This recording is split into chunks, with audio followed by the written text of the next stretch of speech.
নমস্কার বন্ধুরা, আমি জয়িতা।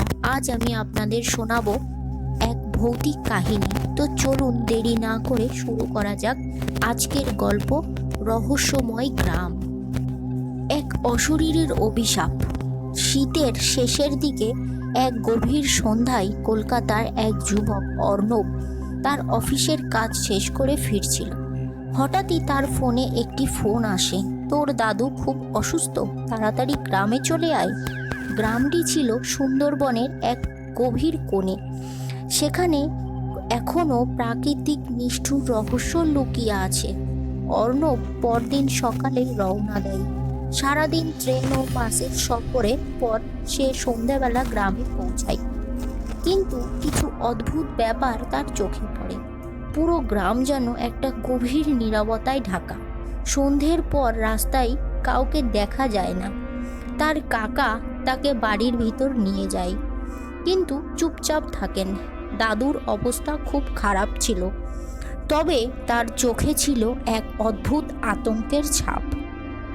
রাতে অর্ণব যখন ঘুমাতে যায়, তখন হঠাৎই বাইরে এক অস্বাভাবিক আওয়াজ শোনা যায়।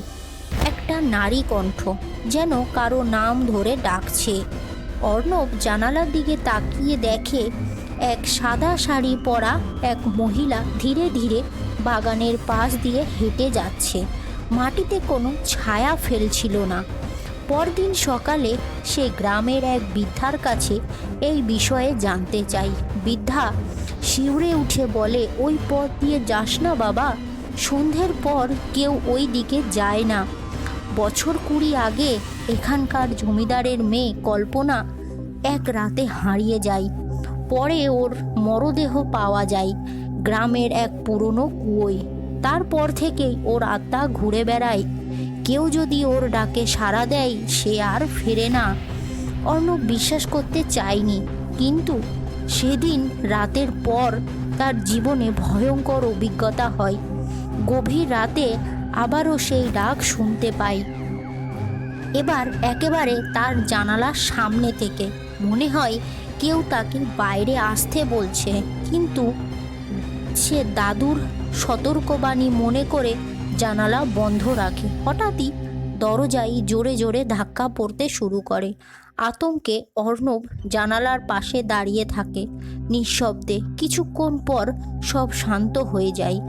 সে সাহস করে দরজা খুলে দেখে বাইরে কেবল দমকা বাতাস বইছে, কিন্তু মাটিতে ভেজা পায়ের ছাপ স্পষ্ট। সকালে গ্রামবাসীরা জানায়, গত রাতে গ্রামের আরেক যুবক নিখোঁজ হয়ে গিয়েছে। তার খোঁজে সবাই মিলে বেরোয়। পুরনো কুয়োর কাছে দেখা যায় সেই যুবকের নিথর দেহ ভেসে উঠেছে। অর্ণব বুঝতে পারে কল্পনার অভিশাপ এখনো গ্রামে রয়ে গেছে।